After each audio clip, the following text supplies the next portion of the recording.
Bonsoir. Bonsoir Monsieur l'Ambassadeur, bonsoir à tous. Ravi de vous retrouver pour le best-of de la semaine. Une semaine qui aura une nouvelle fois été riche en actualité. Des mesures complémentaires ont été prises en principauté pour faire face à l'épidémie de coronavirus. S'adapter est le mot qui est revenu le plus régulièrement dans les entretiens que nous avons réalisés, dans la restauration, dans les universités ou dans notre pratique du sport. Chacun a dû s'accoutumer, se réinventer face à cette situation si particulière. Nous avons également parlé de handicap cette semaine, de préservation de patrimoine dans les zones de conflit ou encore de vaccination. Sans plus attendre, voici le best-of de la semaine. Il est monté par Sébastien Mésadry. L'objectivité de la statistique dans la prise de décision est primordiale. Et donc on est certain que ces travaux que l'on mène depuis 10 ans maintenant servent aussi à cela. On collecte les données principalement auprès des services de l'administration et c'est l'occasion de cet anniversaire, c'est aussi de les remercier d'ailleurs, puisque notre première source de données, ça reste l'administration. Et puis on complète, alors on mène aussi des enquêtes auprès des commerçants par exemple, auprès de la population, pour le recensement de la population. Je suis serein parce que voilà, quand on arrive quand on publie, c'est une vraie satisfaction. Chaque publication est l'aboutissement d'un travail d'équipe. Et donc on s'endort assez serein parce qu'on a quand même le sentiment de bien faire notre travail avec une équipe compétente à mes côtés. C'est une période qui est complexe pour tout le monde et peut-être plus particulièrement pour les personnes dont on a la charge et également pour les familles. La crise sanitaire impose effectivement des contraintes que nous avons tous à suivre, à savoir notamment le port du masque, la distanciation, l'absence de prise en charge également. On a été très écoutés, on a été très aidés. Justement parce que la période était plus difficile. On a vraiment triplé nos journées de prise en charge, donc ceci a un coût. La maison d'Amélie a dû fermer parce qu'elle est en France, on a suivi donc toutes les contraintes sanitaires qui sont imposées. On a eu moins donc, de locations et donc moins de recettes, mais nous avons été extrêmement soutenus, que ce soit par les fondations comme la Fondation Como, la Croix-Rouge monégasque et le gouvernement princier qui ont entendu effectivement la nécessité de continuer à travailler. C'est très très compliqué pour les familles d'avoir une personne avec handicap et particulièrement avec autisme à la maison parce que les familles sont obligées de substituer aux éducateurs, ce qui n'est pas leur rôle.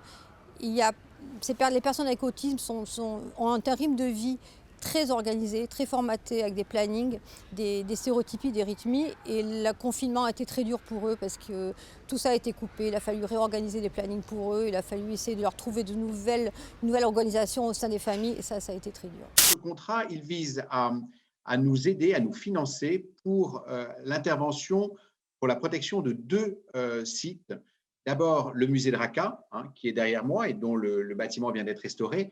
Et puis, ça, c'est ce qu'on a fait cette année. Et puis, un deuxième site qui est une église, Saint-Antoine de Dédé, au nord de Tripoli, au Liban, et qui aussi va être soutenu grâce en partie au soutien de la principauté de Monaco. Ce musée de Raqqa, il est intéressant pour plusieurs raisons. D'abord parce qu'il est un des symboles de la liberté retrouvée, aussi la lutte contre l'extrémisme terroriste, et puis de pouvoir le redonner à la population locale de Raqqa qui a beaucoup souffert ces 10 dernières années et pour lequel c'est aussi une source d'espoir. Non, on n'a pas à remplir d'attestations dérogatoires systématiques, bien sûr, dans la limite des 30 km. C'est-à-dire que nous avons, mes collègues ambassadeurs auprès des pays limitrophes de la France, plaidé en fin de semaine dernière pour qu'il y ait cette règle particulière de voisinage qui fait que dans la limite de 30 km, on peut circuler tout à fait librement, dans la limite d'un rayon de 30 km. Alors normalement à 18h, pour être dans la rue ou sur la route, vous devez avoir une bonne raison, c'est-à-dire une bonne raison professionnelle. Et c'est d'ailleurs ce qui s'est passé ces dernières semaines, c'est-à-dire que les dizaines de milliers de travailleurs frontaliers, les dizaines de milliers de Français qui travaillent en principauté tout en vivant en France ont pu très facilement et sans aucune difficulté regagner leur domicile. J'ai lu qu'il fallait effectuer un test PCR si je dépasse les 30 km, c'est ça ? Alors, la règle n'est pas une règle spécifique à la Principauté de Monaco, c'est une règle qui s'applique pour l'ensemble des pays limitrophes de la France, pays de l'espace européen. Alors, cette règle prévoit effectivement qu'il faut avoir une raison majeure de se déplacer, qui peut être une raison professionnelle ou une raison familiale. Donc à ce moment-là, il faut avoir une attestation, il faut prouver que l'on a une bonne raison pour se rendre à Paris ou pour se rendre à Marseille. Et également, il faut effectivement, normalement, un test PCR. Sauf en cas d'urgence, sauf si professionnellement, on peut démontrer qu'on a de bonnes raisons d'aller vite. Parce qu'évidemment, le test PCR, c'est très contraignant. L'idée est de limiter le plus possible, sans avoir de nouveaux confinements ou sans changer les règles relatives au couvre-feu, la circulation des personnes. Voilà. C'est gênant pour tout le monde. Alors, les personnes qui ont, je dirais, une résidence secondaire dans un rayon de 30 km, elles ne sont pas concernées. Celles qui auraient une résidence secondaire dans un rayon de plus de 30 km, par exemple pour les vacances de février, je leur recommande évidemment de prendre une attestation de domicile pour prouver qu'elles ne vont pas n'importe où, qu'elles vont chez elles d'une certaine façon, mais également de faire un test PCR. Ça s'est plutôt bien passé jusqu'à maintenant, mais je pense que ça vient du fait qu'on a maintenu ce présentiel et cette interaction. Et puis on a mis en place aussi des tutorats, c'est-à-dire les professeurs qui discutent avec des groupes d'élèves, des petits groupes, régulièrement de manière à s'assurer qu'ils sont bien toujours avec nous, qu'ils n'ont pas disparu, qu'ils n'ont pas de problème particulier. L'important dans cette période, c'est quand même de garder l'interaction. Les jeunes ne peuvent pas être complètement livrés au online, en particulier les plus jeunes, des programmes bachelor. On n'a pas vraiment constaté de décrochage, mais on fait un suivi très appuyé et très personnalisé pour s'assurer que tout le monde reste embarqué, parce que cette année, finalement, du mois de septembre jusqu'au mois de juin, va fonctionner sur ce mode-là. On a aujourd'hui encore des étudiants américains qui suivent tous les cours en ligne depuis les États-Unis, parce qu'ils n'ont pas pu obtenir les visas pour revenir, et des fois à des heures décalées, puisque ce n'est pas les mêmes fuseaux horaires. Maintenant, globalement, on est assez impressionnés. Beaucoup d'élèves ont pu revenir. Ceux qui n'ont pas pu du tout, de toute façon, ont la possibilité de suivre 100% online. Mais de plus en plus, on voit les élèves qui essayent de revenir, d'être là, de profiter de ce 50%, parce que ça devient indispensable pour leur vie sociale. C'est vrai que nous avons été un petit peu déçus par rapport au projet IDA. Ce projet IDA était au départ fait pour les enfants du pays. Il a pris tout un tas de tailles, je dirais. Donc le projet initial était dans la totalité pour les enfants du pays. Ensuite, on a parlé de... C'était le petit IDA. Nous avons été vers moyen IDA, puis grand IDA, très grand IDA, etc. Et au final, on devait avoir 34 appartements. Or, actuellement, il semblerait que les enfants du pays n'aient plus aucun appartement dans le projet IDA. Actuellement, je dirais que c'est la grosse problématique. Il y en a une autre qui est un peu plus faible, qui est celle de l'emploi, puisque une fois de plus, à Monaco, pour tous les résidents, il y a donc soit les monégasques et les résidents dans leurs ensembles, c'est-à-dire qu'un enfant du pays n'a pas un statut particulier par rapport au reste des résidents. Monaco, dans sa constitution, met les monégasques d'un côté et ensuite ce qu'il appelle les étrangers. Et donc les enfants du pays sont dans la catégorie étrangers. C'est très important de pouvoir nous définir pour ensuite savoir combien nous sommes, parce que tant que nous n'avons pas une définition, on ne peut pas savoir combien de personnes pourraient se prétendre enfants du pays. Et donc sans ce nombre non plus, Monaco ne pourra pas dire on peut venir vous aider ou au contraire vous êtes trop nombreux, on ne peut pas le faire. Olivier Lorenzi, est-ce que cela vous a étonné, un si fort engouement pour le sport? Pas forcément, étant pratiquant de sport assidu, je trouve que c'est une très bonne chose. On parle souvent du sport santé et je pense que les gens, avec un peu plus de temps, ont mûri leurs réflexions. Donc c'est soit du sport, mais c'est souvent complété par du bricolage, de la cuisine. Je pense que le facteur commun, c'est le temps. Les gens ont du temps et redécouvrent les plaisirs du sport.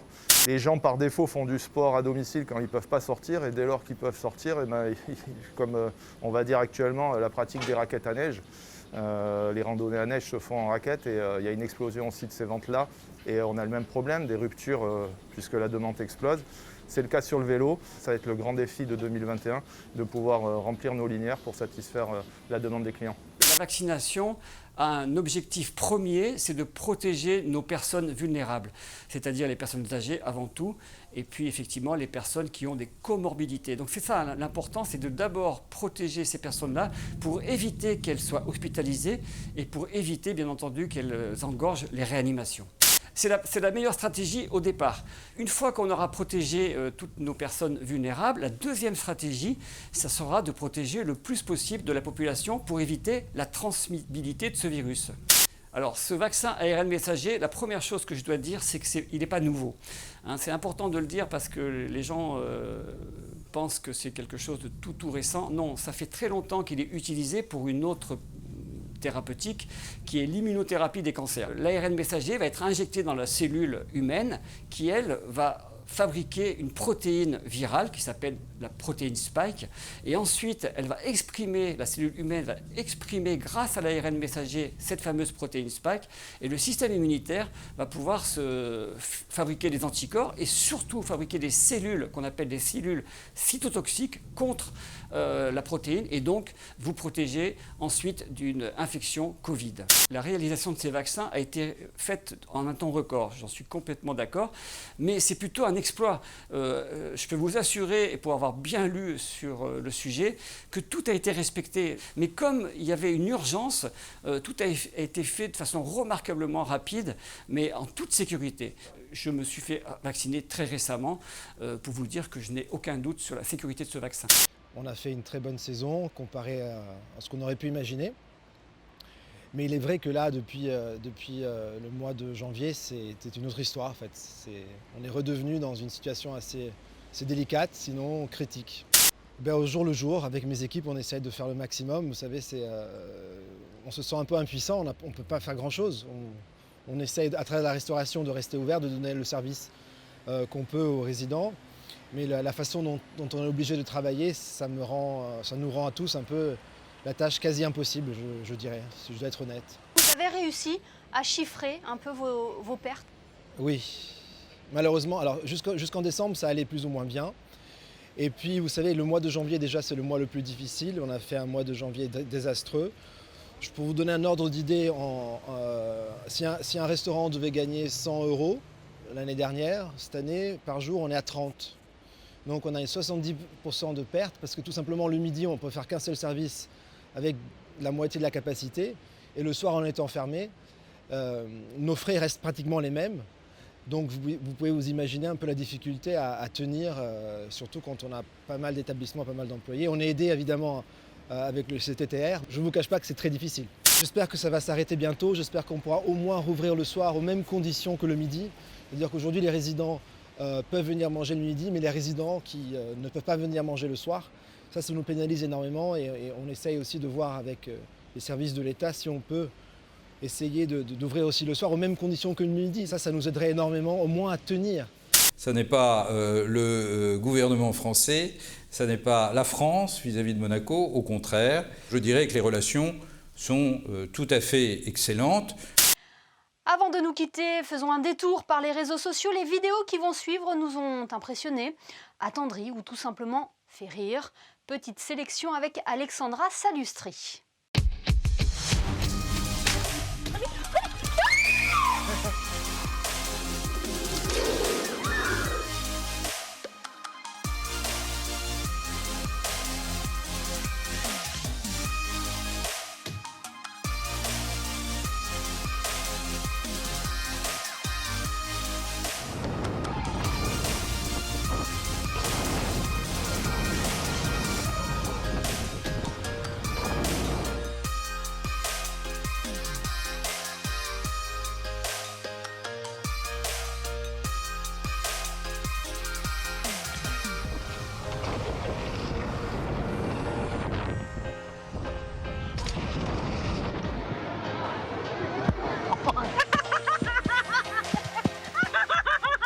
Assurément un futur grand champion. Le best-of de la semaine est à présent terminé. Merci de nous avoir suivis. Rendez-vous dès demain pour un nouveau JT, de nouveaux invités pour que vous soyez les premiers informés. Belle soirée à tous sur Monaco Info.